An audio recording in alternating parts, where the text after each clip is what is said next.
As you have just learned about how to communicate with people for cancer prevention, you might already have some ideas about the specific challenges in communication for cancer prevention. We have far more influence on our risk of getting cancer than we realize, and that is good news. It means we can do something to help protect ourselves against cancer. Of course, there are no guarantees against cancer, but we have a fighting chance to prevent it. You would imagine that such a positive message, one of hope, would be easy to sell to the public. But communication for cancer prevention is one of the toughest challenge. In this class, I'll share the top 3 challenges in communication for cancer prevention. The public's receptivity of health advice. Cancer prevention is relevant to everyone, but not everyone is receptive to health advice, especially if the advice is that people have to change their behavior. Why is that the case? Well, people usually do not like to be told how to behave. People can quickly perceive the health advice as being preachy and turn down your message. The challenge level is increased when the health advice involves diet and nutrition. Many people have the illusion that they know better than anyone else what constitutes a healthy diet. But what they may consider healthy could be the complete opposite of what research shows and professionals recommend. So, what does this mean for communication? The best thing to do is to be careful in your messaging to avoid being perceived as a pushy, know it all that is going to tell people what to do. Make it clear to the public that their diet and lifestyle is their decision, that you only provide them with reliable, practical, and motivational information based on solid evidence for them to use. Another aspect of this challenge related to receptivity involves age and health. When you are young and healthy, you think of yourself as indestructible, as Superman. Therefore, you might perceive cancer and cancer prevention is to be relevant to others but not you. In this case, the best thing to do is to focus on capturing attention first to make clear that cancer can affect all of us. For example, you can use engaging images with human interest stories about people the audience can relate to.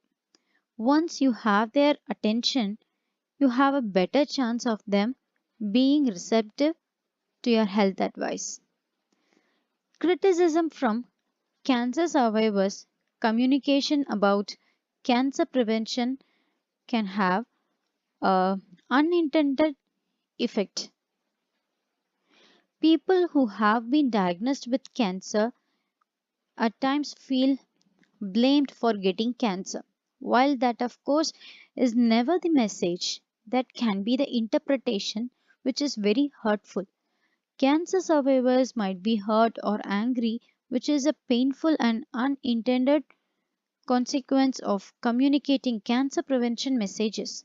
Furthermore, cancer survivors can contest the cancer prevention recommendations, adding interference in researching or reaching others with that vital information. To reduce the possibility of receiving criticism from cancer survivors, it is advised to always consider how your cancer prevention messages might be perceived and interpreted. Even though cancer survivors may not be target audience for those specific messages, try to anticipate possible negative reactions before even starting a campaign. For example, ensure you make clear in your messages that there are no guarantees against cancer, that we can help reduce cancer risk only, and yet it can still affect us all. Also, make sure that your messages are evidence based and explain this in a clear way. Finally, challenge number 3, sensational news covering of findings of cancer research can often be very black and white, stripped of essential nuances in interpreting the real meaning and value of those findings. Cancer research is complex, but news outlets want stories that non scientists can understand and be interested in. After all, those stories must attract audiences.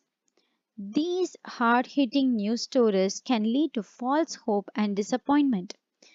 They can also create confusion and misconception.